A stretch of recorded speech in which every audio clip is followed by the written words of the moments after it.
大家好，欢迎来到 K 线西游战法频道。忽如一夜春风来，千树万树梨花开。我们看到比特币在今天出现了一个3%左右的上涨幅度，行情走到这里面，我们基本上判断了26500到28000美金这样的一个比特币的一个震荡区间。原因是上方波谷连线和下方波谷连线构成的这个收敛三角形，就是比特币目前的一个震荡区间和震荡范围。那么这轮行情它的震荡区间主要是围绕6到7月份上涨过程当中形成了一个巨大的上涨方向上的筹码缺口。那么这个上涨方向上的筹码缺口呢，是由我们看到的一次回补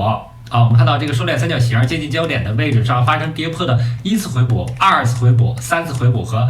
最近一段时间的4次回补来进行的。那整体行情总是围绕着这个上涨过程当中形成了一个筹码空缺区进行的回补动作。那么目前已经接近到了回补这个收敛三角形回补的末端。我们认为这个收敛三角形的末端接近焦点的这个区域上，也就是紫色球的这个区域上，是变盘容易发生的一个位置。同时呢，我们判断10月中旬到11月初的行情当中在这个近焦点的这个区域上，容易发生上攻动作。为什么说上攻动作呢？原因是比特币月上涨概率高达86%以上，所以呢，在比特月行情当中你不用过度担心会跌到哪儿，它总会涨起来的。特别是我们这轮行情精准预测了26500是本轮行情的一个底边线的这个位置，所以呢，当时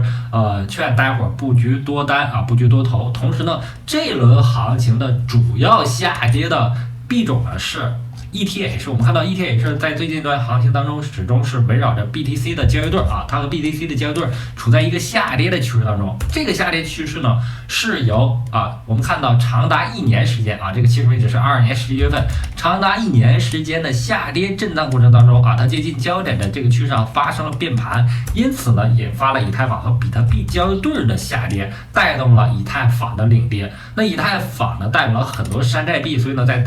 最近一段时间，我们看到以太坊领跌过程当中，很多山寨币大多数山寨币出现了一个快速下杀的动作。但不要紧的是，我们回头来看以太坊和 USDT 的这个交易对在这个交易对上，我们看到对以太坊来说1550美金，昨天就提到了，它已经进入到了一个筹码密集区，同时呢，也是当前行情当中箱体的一个中线的这个位置。箱体中线在这个位置，在1550美金附近这个位置上出现，所以呢，未来行情当中容易出现反弹。在这个筹码密集区的支撑下容易出现反弹。同时呢，我们看到上方的这个结构焦点位是在11月1日，焦点位呢是有引力作用的，所以呢，在引力作用和筹码密集区的支撑下，我们认为以太坊很快会迎来一轮强烈的反弹行情。反弹的目标点位呢，首先会看到1730美金，也就是焦点位的这个位置上。我们看一下我们实时的多空数据在这个位置上，我们可以看到15分钟到4小时级别的多头币种开始涌现了出来，证明今天行情出现回暖之后，山寨币的多头开始迸发。然后我们看一下 iCoin 右上角的热点币种，那么最近几天的热点币种呢，始终处在LOOM、TRB、Big Time 这几个强势上涨的币种当中，当然了 ，TRB 也是其中之一。我们首先看 TRB 因为它是一个比较中长线的一个上涨趋势。在 TRB 当中，我们看到目前已经出现了2轮的日线级别上涨吸油。那么2轮日线级别上涨吸油完成之后，正在做出了一个4小时级别下跌吸油的调整调整过程当中，我们看到一个悟空阴线8阶阴线组、沙僧阴线组和唐僧阴线其中8阶阴线组和沙僧阴线组走的比较跌宕起伏，但完成这个收敛动作之后，我们看到形成了一个最终的收敛三角形，并且在4小时级别144均线的支撑下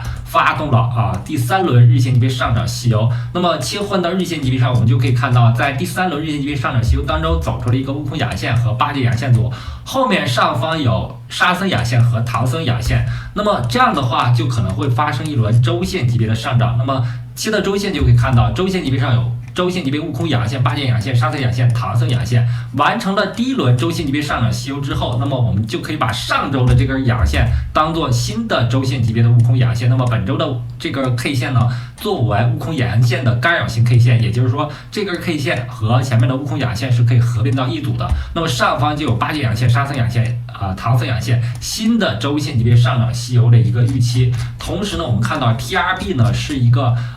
比较次新的币种，20年才上线的，它的行情当中经历过一波周线级别上涨吸油之后，紧接着出现快速调整，调整之后呢，我们看到一个底部线的位置是在$28，这个是一个长期形成的波谷连线构成的一个支撑，跌破之后进入到$10下方的黄金坑，当时我们在8月底的行情当中就给了出来，大概是在$11给出来因为下方出现了一个筹码密集区筹码密集区，同时呢当时有一个4小时级别上涨吸油的动作，所以呢我们当时会员群就给出了一个$11进场 ，TRB 目前已经是接近600%的利润，但是呢 TRB 我认为在熊市末期有如此良好的表现之后，只要能够经历一轮调整，它还有继续上冲走出第二轮周线级别上涨吸油的一个趋势，所以呢本轮行情应该是给予重点关注。那么这轮行情热点币种 LOOM 已经有了10倍以上的涨幅，我们可以看到从低点到高点11.86倍急速上涨之后，我们回头来看日线级别上出现了2轮日线级别上涨吸油，但是2轮日线级别上涨吸油的第二轮完成之后还没有进行调整，所以呢这个位置上是不易进行追高的，容易被超级主力狙击。那么行情走到这里面，我们认为如果能够发生4小时级别到小时线级别调整，比如说前面行情当中这个位置上有个阴线，这是一个4小时级别的阴线，基于这个4小时级别阴线下跌方向上有八剑阴线、沙僧阴线、唐僧阴线回踩4小时级别144均线和169均线，才是一个可以进场的一个位置。但对于当前行情当中的 LOOM 来看，我们上没有看到有这样的调整过程，我们在日线级别上看到了第二轮的日线级别上涨吸油之后没有经历调整，所以呢不易进场，耐心等待它调整回踩之后，起码在4小时级别上回踩144、169之后，才是一个可以进场的比较好的一个位置。当然了，对于 LOOM 来说它是一个次新币种，当前行情当中有了一个10倍涨幅过后